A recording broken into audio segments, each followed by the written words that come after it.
好嚟，繼續睇下四海同 Bad Joe 呢單呢打假拳風雲喎，咁啊網上鬧得熱烘烘嘅，甚至係出咗一段呢嘅截圖嘅。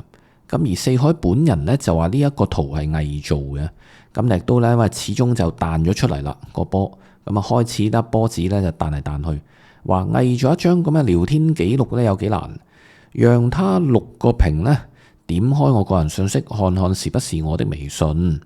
咁佢咧呢度係清楚記錄到咧，佢叫人唔好買嘅。嗱，呢場係娛樂賽，唔需要咁認真噶。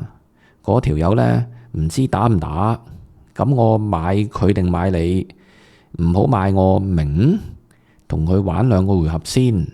我已經貼錢打噶啦，因為佢賠11萬俾對方嘛，成場拳已經冇意義。佢要贏咪由佢贏咯，咁樣。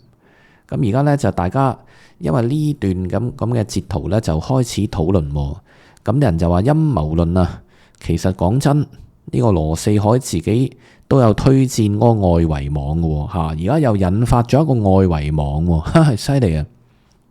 就話咧背後嗰班咧就係 JPEX 嗰班人，而家Fats 啊討論得好熱烈，事前咧鼓吹自己打拳有幾叻，唔會第一 round lock out。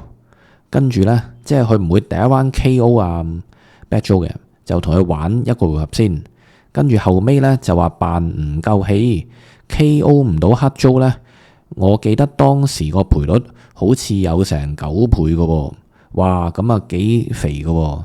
Bad Joe 係勁高水，我嚴重懷疑羅四海重注買咗黑 Joe。嗱呢個討論嗰度㗎嚇，因為事關一個職業拳手呢。同佢打番薯時候嘅氣場真係冇諗到呢，佢輸俾 Bad Joe 嘅喎。羅四海到底今次搞到幾多佢嘅 fans 呢？輸錢呢？事前佢真係有可能叫自己身邊人唔好買佢㗎，而佢哋對話內容真係流出咗但係佢本人呢，就話呢張對話截圖係偽造嘅。呢個括弧翻啊！羅四海係話呢張截圖係偽造嘅，而家呢，自己又出翻個 IG po 扮人哋偽造，今次呢，成個拳賽疑點重重真係點算？嗱，啲網民主要質疑呢，佢個體能迅速下滑，但係兩邊討論咯，因為就話佢冇操拳咁冇操拳。咁所以如果大家真係買佢，亦都衡量過咯。咁如果買咗輸都冇辦法啦。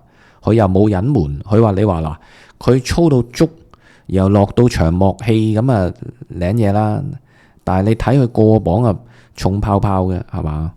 咁所以咧而家兩邊都係幾熱烈討論。咁啊 Fats 呢啲嘢就梗係最好就兩邊都有流量嘛。你得一方支持或者反對咧就炒唔起㗎。有支持有反對，有中立有食花生嘅，有路過有旁觀咁啊犀利啦呢啲。嗱，由於咧他曾被指與外圍賭博活動有關聯，部分人懷疑咧賽事存在操控空間咁啊鍾培生次次搞親都有啲手尾嘅咁冇嘅，鍾培生嗰邊純生意賺咗錢係嘛？咁佢呢個截圖咯，就係咁樣嗱。我睇下啲網民嘅觀點喎。佢打完比賽搭緊的士嗰條片就 delete 咗。咁係咩呢？就話講咗出嚟話係做戲喎，事後可能淆底 delete 啦。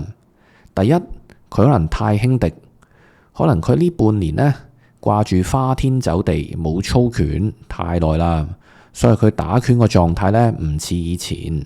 出拳咧都冇咁密噶，以前打嗰個佢哋留言話打嗰個公仔佬咧，哇扮聲拳到一個重錘埋去，一干擾到即刻連環落雨式咁打，跟住佢擋住都照打入去，隔山打牛，以至喺個罅度成拳穿入去打，跟住即刻抌白毛巾。最近就瘋傳翻嘛，去打公仔人嗰個。打公仔，即係成身紋身嗰個對手。咁你話佢嗰邊已經個教練已經拎定白毛巾，已經預知會冧啦。咁最初大家就係即係觸景佢嗰個畫面就係一個重錘，我成日話呢種破壞第一傳嘛，一個重錘打中咗，跟住哇熄燈，跟住就連環咁啊拳證終止比賽大家諗住呢個畫面嘛，咁第二回合嘛希望，咁結果冇啦，打拳係真係呢啲嗱話佢太輕敵啊，咁咧佢去到咁嘅年紀，唔係話想減就得噶，呢個係撐佢嘅，而且咧相當即係咁多個 kg 啊，要相當多啊，減好多落嚟，話咧個賠率相差太大吓，最高水咧係去到10倍，四海贏就1.5，黑租贏就10倍，哇！如果個賠率差到咁遠就試一試都無拘嘅，10倍大佬，即係入門買口閒都過癮喎，10倍個賠率太吸引啦。咁啲人就話1.5就當收息睇往績，但係即係我哋口水牙教就輕鬆咧，你真係落注就要研究噶啦，大佬1.5。佢哋本身咧係 fan 底，之前黑租咧打比賽四海做過 corner 嘅咁樣純粹個人立場，唔係咩專業人士，賠身擂台係一個好好嘅比賽，俾到觀眾咧觀賞更多嗰啲唔好講啦。嗱，純粹想問嗰個外圍網出唔出到金㗎？呢個講笑啫，揶揄，因為佢話係 JPEX 嗰班人做嘅，真係犀利，又搞咗壇呢個外圍網。嗱，現場睇咧，覺得佢都落力打嘅，但係咪劇本呢？佢只係估唔到自己會俾人打爆光啫。呢個就重點啦。贏輸好輸好，贏好輸好啊！最醜話俾人打爆咗，咁啊形成個戲劇張力就強好多咯。嗱，好多苦主咧，除咗買 bet 租，亦都講真，羅祖勝咧，即係羅四海啦，都諗住咧留喺香港嘅。呢個就唔知嗱，嗰個外圍網咧呢鋪就割到好多香港有嘅韭菜咯，咁樣犀利啊！嗱，另一邊呢，因為佢過磅就超重，咁啊合約寫明咧超幾多賠幾多，咁最終呢，夾埋就賠咗11.7萬俾阿黑租嘅。咁啊反駁觀點有啲支持者呢，就係話四海比賽後段呢，表現出強烈嘅獲勝慾望嘅，和擊倒對手嘅意圖，其敗仗呢，更加似係因為賽前缺乏足夠操練嘅啫。體能不足，心態都急躁，而非故意輸賽嘅。嗱，佢之前對陣呢阿 Fresh Daddy 啊，即係咧嗰個公仔啊，大家話公仔佬阿 Fresh 啊。咁啊，當時咧就2025年3月嘅，咁大家咧就即係觸景佢呢個場上嘅表現啦。官方回應賽事主辦呢鍾培生曾公開否認四海與 Fresh Daddy 嘅比賽咧存在假拳，嗱嗰場咧又話假拳喎，咁如果咁啊太神啦，場場都假拳，由佢贏又好輸又好係嘛，輸俾荷里菲特嗰次，他強調咧勝負獎金有顯著嘅差異啊，我記得佢呢個訪問，且咧團隊已加強對賽事嘅監察，以防範操控嘅，嗰度就食咗一拳埋去。咁其後咧埋咗成角就搏命消極防守啦，佢只能夠舉起手，咁但係佢四海嗰邊係拳重拳打埋去，後邊有幾拳食埋去咧，個頭係直情扮，啲人話好似個頭俾佢打到甩咗咁樣，即係個頭嗱個頭咁樣，佢俾佢一打，即係呢邊啊呢邊一打，哇成隻手成個頭係咁樣褪後咗咯，咁樣褪後咗咯，打到中咗2下之後，教練要掉白毛巾，跟住好似拳證先終止比賽嗰度就咁。你話如果要再猜耐啲，佢唯一就啲人就話阿 Fresh 點解唔走咧？點解唔走？咁有啲討論就話嗰下打得好硬，已經係失去咗少少嘅意識即係大家喺度討論就梗係易啦。你上去俾佢食一下咁硬嘅，嗰下佢個第一拳好硬啊！咁就話當時意識啦、緊張啦、壓力啦，第一時間個本能反應咪舉手擋，已經忘記咗走。呢個係真係有機會發生噶。你真係未必記得，除非好職業嗰啲拳手咯。其實你如果成日睇拳咧，佢哋無論幾下風都好啦，對手幾強，自己幾下風。總之佢永遠隻眼都望住個對手嘅，無論俾佢打低咗咧，佢哋嗰啲職業訓練啊，已經習慣咗啊，入咗血啦，永遠要望住對手咯。咁嗰啲位一中，哎呀，咁當時個意識就舉手擋，咁已經唔記得咗要走出嚟啦。亦都俾佢圍住咗啊嘛。當時 Flash 嗰場咁冇嘅，係呢啲好難定斷啊，有陣時。除非你要仔細咁睇咯，冇啦，完咗，睇咗啲精華。啲人話如果要睇足本呢，想唔俾錢就話唔知去邊度，定係大陸定點，費事去揾啊嗰啲。咁如果要真係定段，就睇晒佢好似6個回合嘛，係嘛？即係有冇一啲拳佢應該要中而打歪咗呢？咁你打歪嗱，佢職業拳手照計，佢個準程度係有噶，佢向住個目標，即係頭部出發噶。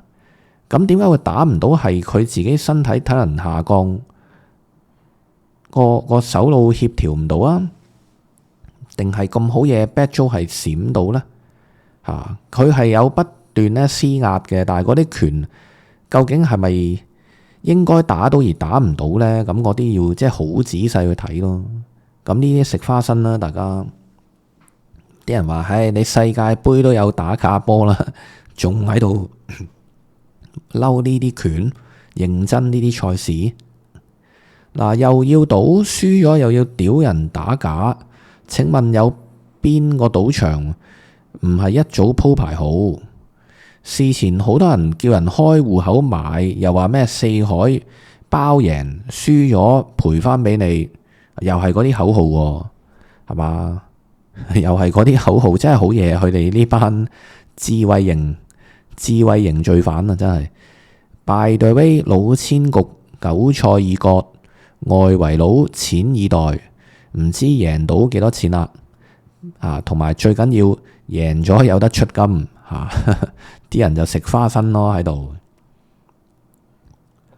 嗱，個人誠信爭議啦，呢啲就。外圍關聯啊，因為咧四海被指曾協助咧宣傳嗰個外圍賭盤嘅，導致其參與非專業賽事咧，例如培新擂台呢啲誠信經常受到公眾挑戰嘅。咁以至咧曾捲入馬來西亞發生嘅一宗毆鬥疑雲嘅，就被指係溝女引起嘅。他在2025 3月咧曾親自對此咧進行澄清。也因此增加了其不務正業的負面形象。總結來說咧，目前並無法律證據證明四海曾經打過假拳，但其頻繁嘅超重違規與外圍賭盤關聯咧，以及喺特定賽事嘅離奇體能表現，使其在網絡上咧遭受極大誠信質疑。真係冇計啊！呢啲即係我哋以前主頻道講嗰啲賭博雜談，講戒賭嘅賭博觀念啊，即係戒賭呢類咧，我已經係完全戒甩晒，一毫子都唔會賭，有閒錢都唔會賭。我寧願請你食飯好過啦。你話同我賭個牙膠，我請你食好過啦。唔好贏輸，當你贏啦。呢類盤我完全唔賭。賭波、賭馬、賭呢類完全唔賭。就話擺明咧割韭菜啦，佢哋 JPEX 嗰班咧重操故業就搞咗外圍網，都係咧嗰班馬拉仔輸得慘啊！馬拉嗰邊好重盤喎，咁堅㗎。如果佢國際咁樣咧，受出邊嗰啲堅啊，其實入咗 TG 睇佢賣嗰啲廣告咧，都知佢背後撈乜，真係咧會發達咩？好彩啊，搶足啲人 all in 晒 Bad Joe 嚇。有啲人其實如果10倍咪買少少 Bad Joe 嗰邊抵啊，10倍喎大佬，嗰邊1.5，即係嗰個賠率計算就係，喂10次爆1次爛你都打和嚇，5次爆1次爛你都有賺。四海話500萬買自己嗰陣呢，佢又上嗰個外圍網喎，就四海當時1.05，阿 BJ 咧就11倍嘅，哇！長期企喺9至11倍都幾吸引。不過咧冇嘅，啲人買當頭起，你越熱越買啊。後來就1.05去到1.5倍咯。咁就睇完笑下就算啦，唔好咁認真啦。跟住啲人就話，下次阿中山繼續搞，你哋又係繼續買噶啦。咁下次識買啦，係嘛？下次識買啦。輸得太假啦，論經驗實力根本就係打小朋友，完全係不能夠接受呢啲藉口嘅。嗱，有睇到呢一啲，即係我盡量睇，有精華就睇，有精華睇啦。咁其實四海個抗打能力根本去食幾下應嘅都完全冇事嘅，食阿 Bad Joe 幾下應打得幾應啊，完全冇事噶，完全冇事。只不過後來去圍剿佢嘅時候呢，就係咁打，但係似乎呢冇一下應嘅食得中嘅。咁呢度就有啲商榷咯。咁所以你計嗰個抗打啦，體能可能就輸嘅。計拳啦，計個重量啦，計個經驗嗰啲，其實點樣都係稱先晒。咁不過呢，就仲要計嗰個戰意啦，係嘛？